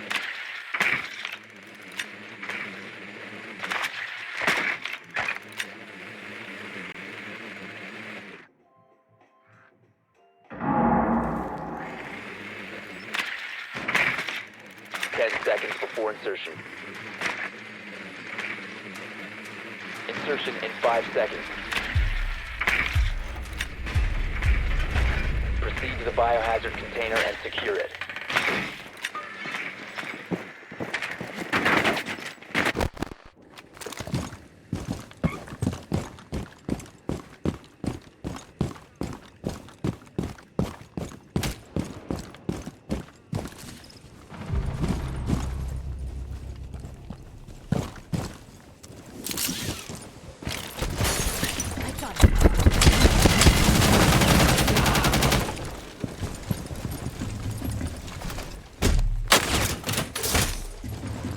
Hostile shield set up. Light set!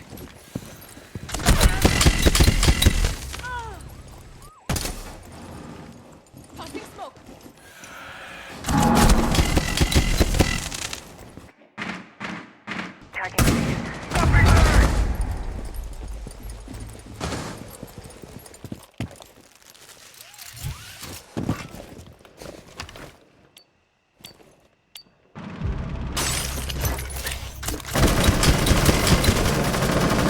Changing max!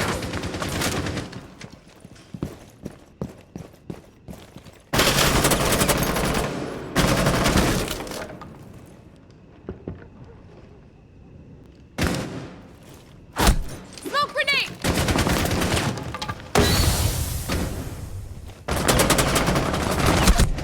One friendly operator remaining.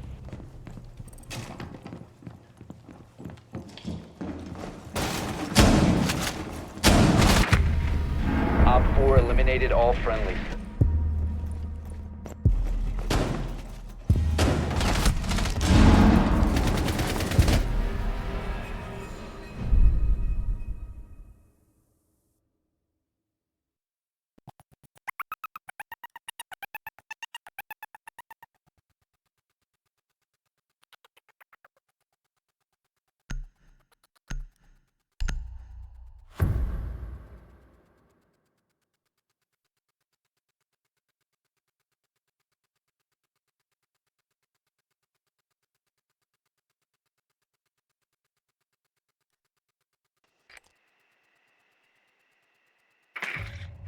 Friendly drone deployed. Op 4 is reinforcing its location.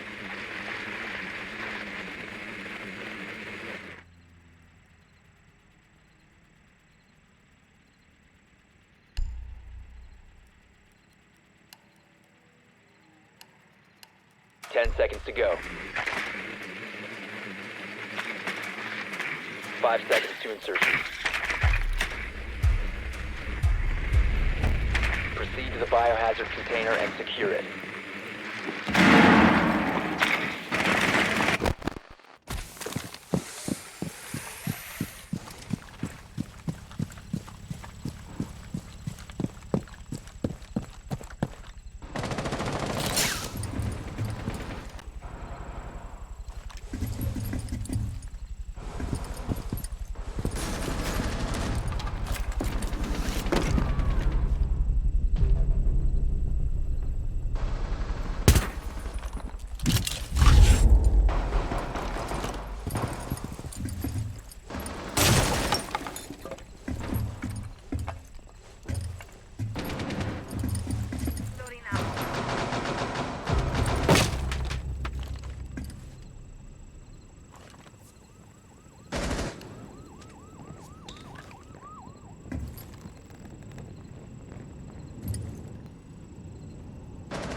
Cam in position.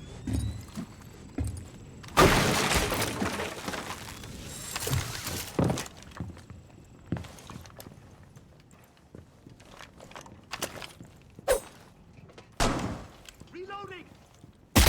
Cam deployed.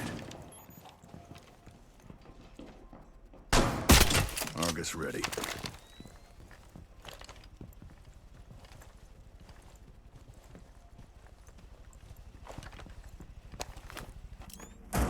Recharge is active.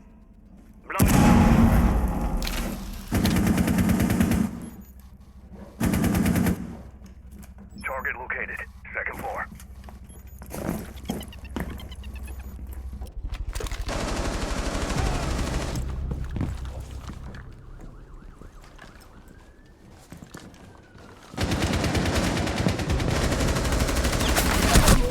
One friendly operator remaining.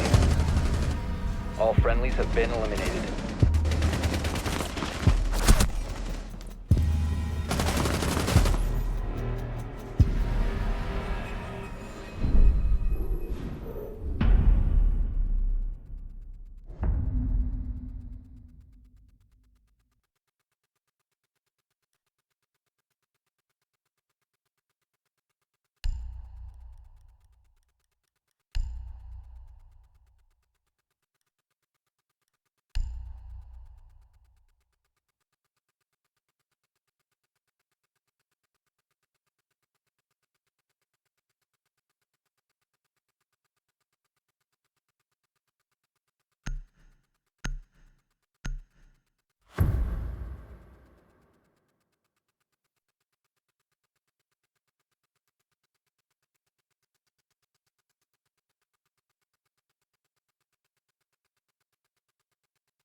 Be ready to engage Op 4.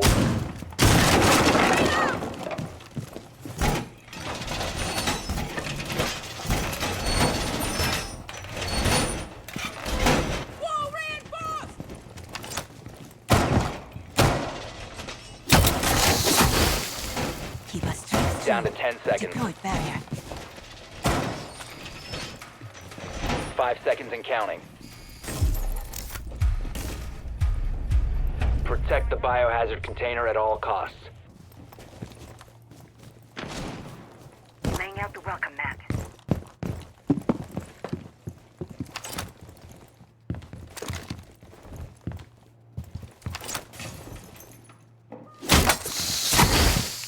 The Kiba barrier is activated. Deploying welcome mat.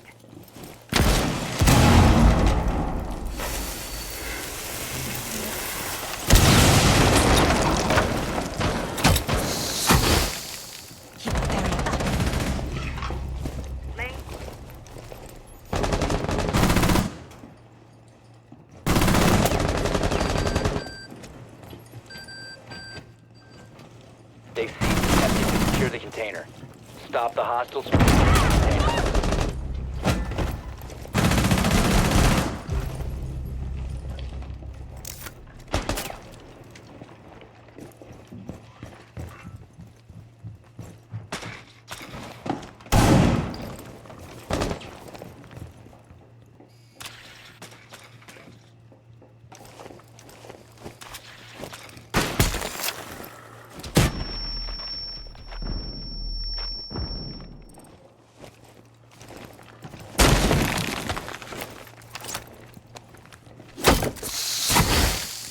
Keeper deployed. We have some time.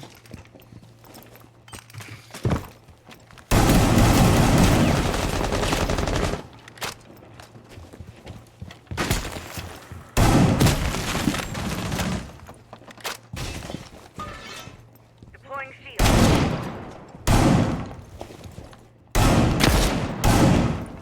Protect the biohazard container.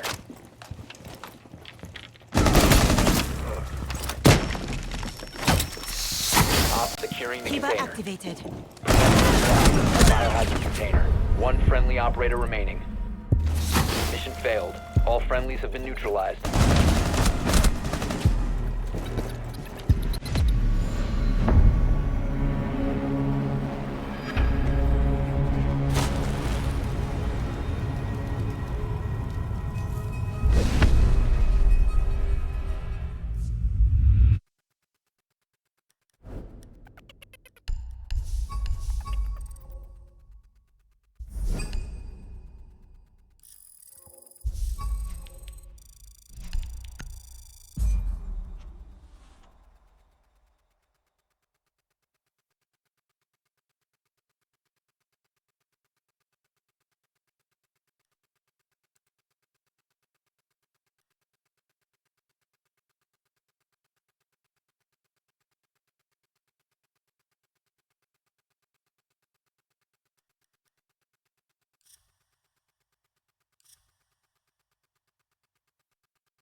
Friendly drone deployed. Op 4 is reinforcing its location. 10 seconds before insertion. 5 seconds before insertion. Biohazard container located. Proceed to its location.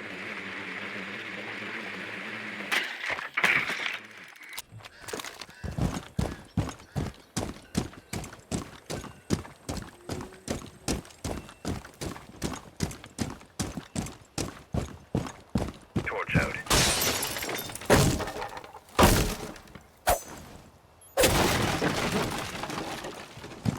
Torch is hot. Okay, Pat.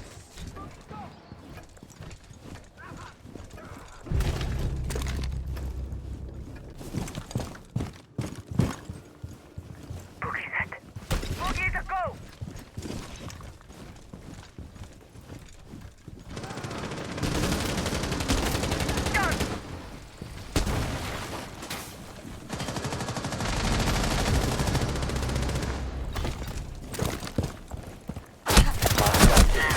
Cease securing the container. Hostile activity. Resume securing the container once the threat is neutralized. Op 4 last stop standing. Op 4 eliminated. Friendly mission successful.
Be ready to eliminate hostiles. Well secured! 10 seconds left. 5 seconds to insertion. Increasing our defenses. Biohazard container at all costs.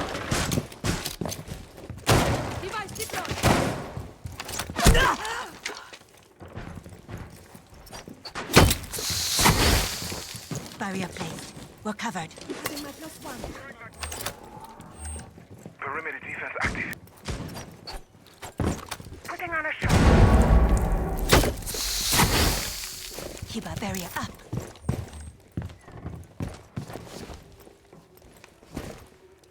Always room for more.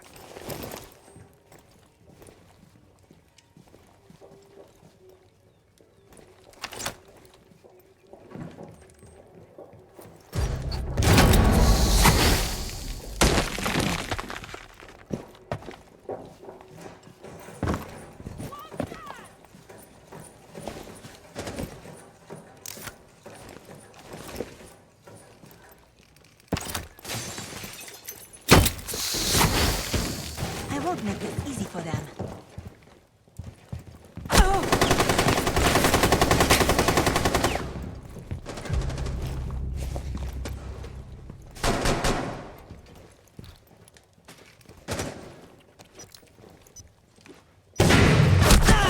Last operator standing.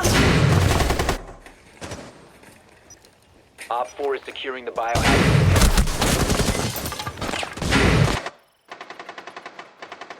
They've ceased attempting to secure the container. Mission failed.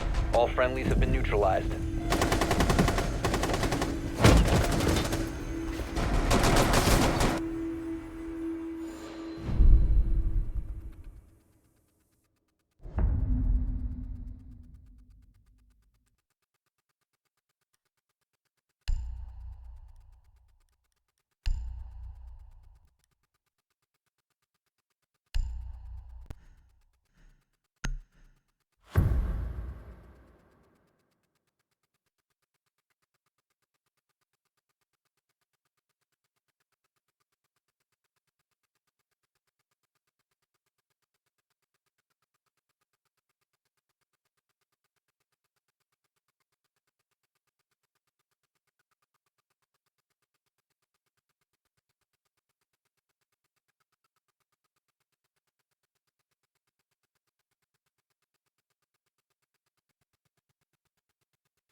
Be ready to engage Op 4.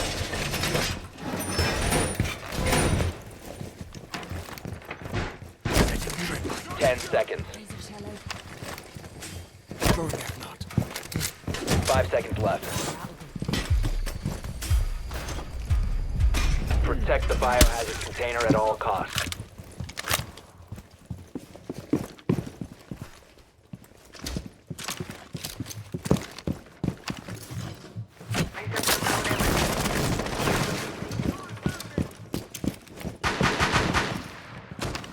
Increasing our defenses.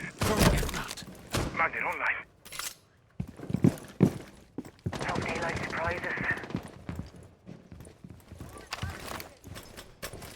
Set to a dread mine.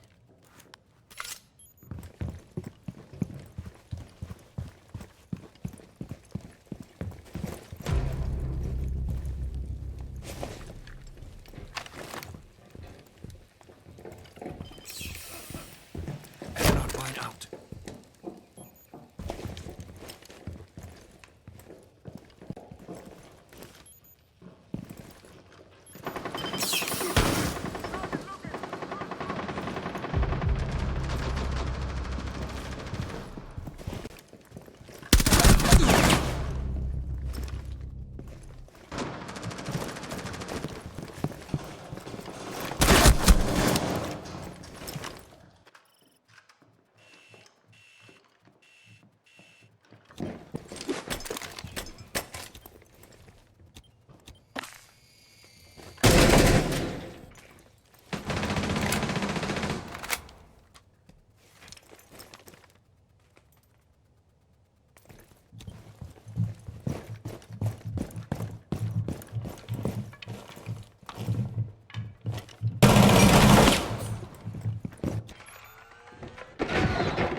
Op 4, last operator standing.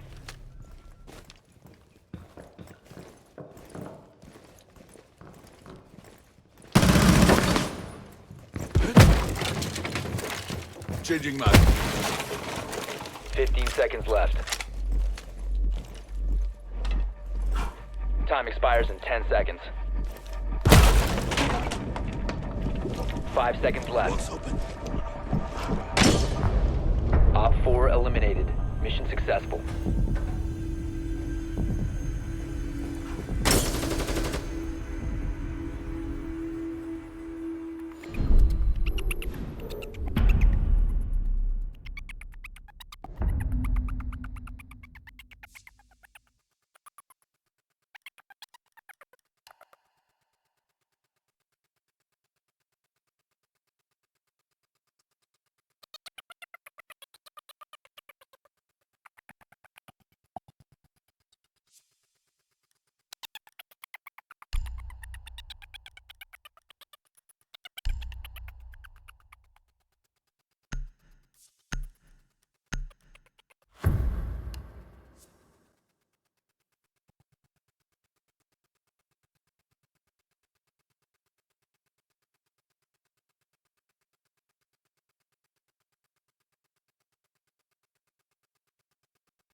Friendly drone deployed. Op 4 is reinforcing its location.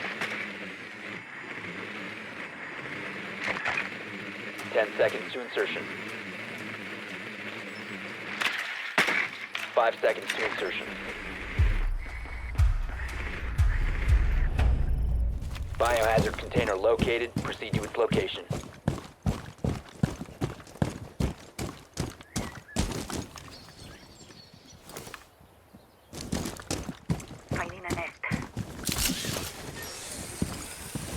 Hostile activity. Resume securing the container once the threat is neutralized.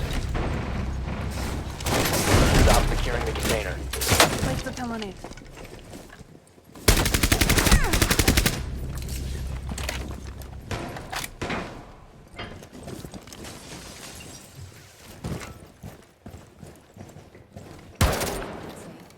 Time to ring some ears.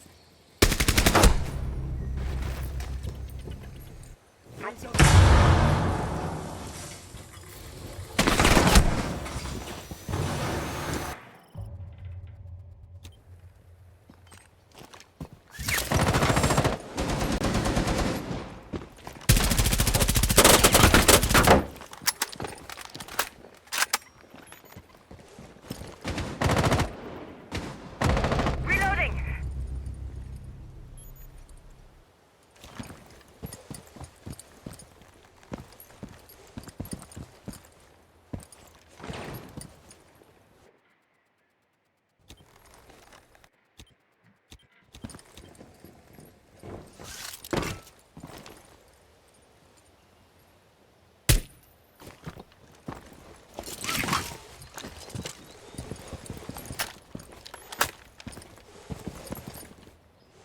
Op 4 last stop standing.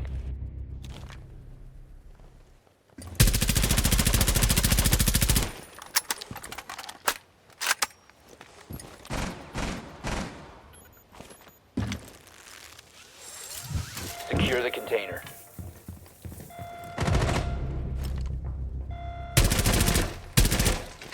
Reloading.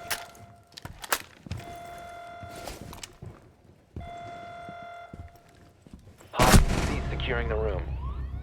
Down to one friendly.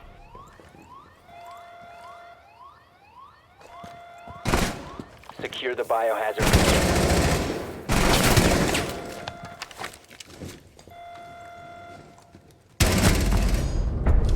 Op 4 neutralized. Mission successful.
Deke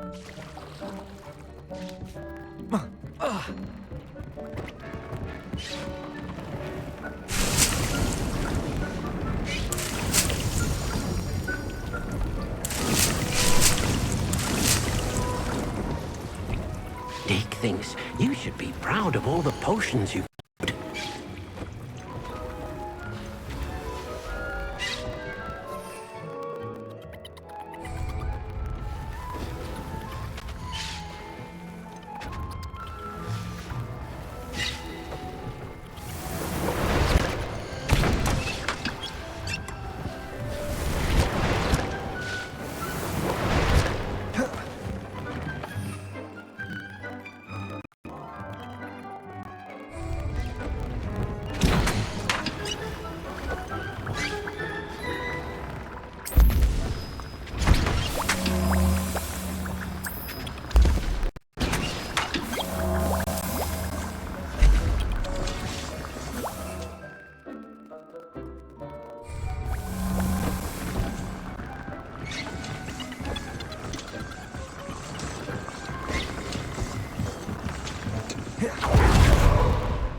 Everything's all right now.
Accio, Wingardium Leviosa.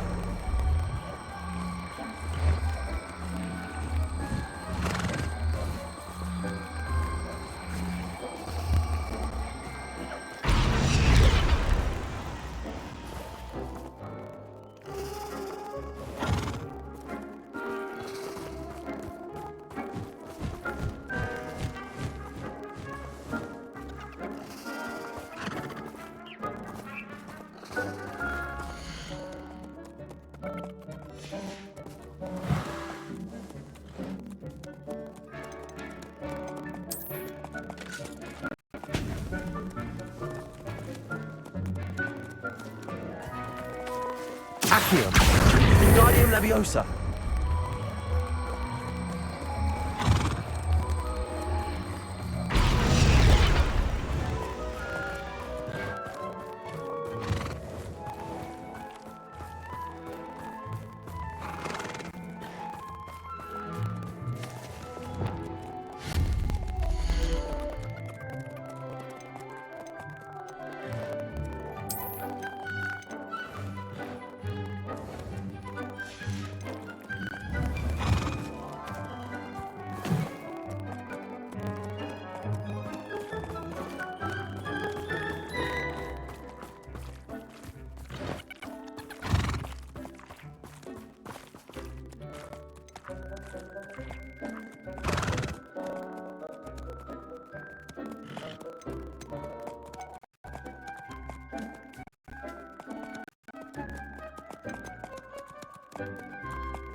Accio.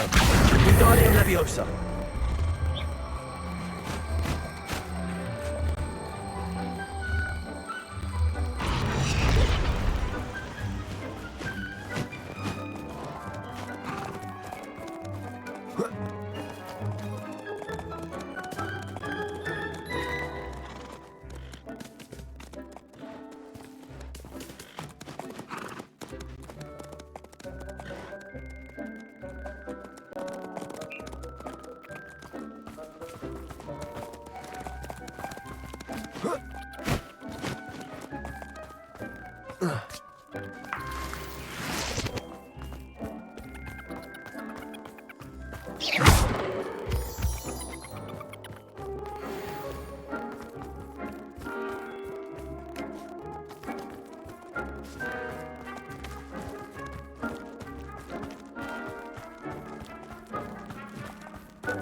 Professor Howard will never believe this.